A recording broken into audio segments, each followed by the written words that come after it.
మనందరం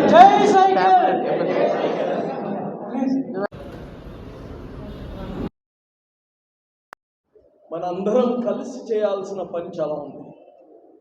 ఇక్కడ నిజంగా మనం బాగా చేయకపోయినా రవి నువ్వు ఉండి ఇక్కడ ఉండడు రవి అయినా నువ్వు ఉండి ఇక్కడ నెల్లూరు ఏం తిట్టుందంట.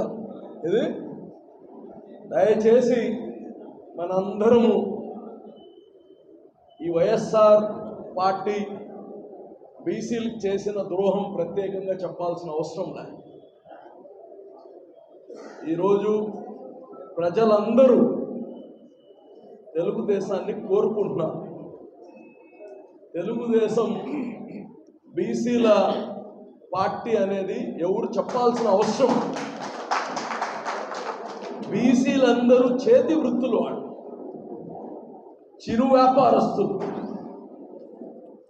ఈరోజు బీసీలకు చేయాల్సిన ప్రోత్సాహం ఏంటంటే ఆర్థిక ప్రోత్సాహం కావాలి.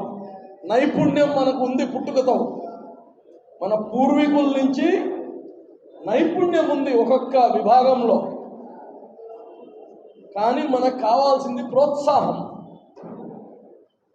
జగన్మోహన్ రెడ్డి వచ్చి మనకు ప్రోత్సాహం లేకుండా చేశాడు.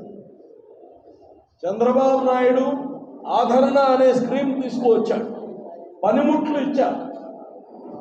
ఈరోజు కానీ మళ్ళా బీసీల కోసం ప్రత్యేకంగా వారి వారి వృత్తుల్లో అభివృద్ధి అవ్వడానికి మళ్ళా కొత్త స్కీమ్స్ తెస్తాం. ఆదరణని ఇంకా మోడర్నైజ్ చేస్తాం, ఇంకా వాల్యూని పెంచుతాం. ఎంఎస్ఎంఈ ఏదైతే ఉందో బీసీలకు అందరికీ అందుబాటు అయ్యేటట్టు చేస్తామని కానీ మీ అందరికి తెలియజేస్తున్నాం. ఏది ఏమున్నా మన అందరము ఒక ఫ్లవర్ వాజ్ లాంటి వాళ్ళకి. అనేక రకమైన పువ్వులు ఉంటేనే దాంట్లో అందం, అందరం కలిసి ఉంటేనే అందం. ఈరోజు బీసీలందరూ సమస్యలు అనేకమైన, దానికి సొల్యూషన్ ఒకటే తెలుగుదేశం పార్టీ. కాబట్టి అందరం కానీ మన పార్టీని గెలిపించుకోవడానికి మీరందరూ ముందడుగు వేయాలని కానీ కోరుకుంటూ సెలవు తీసుకుంటాం.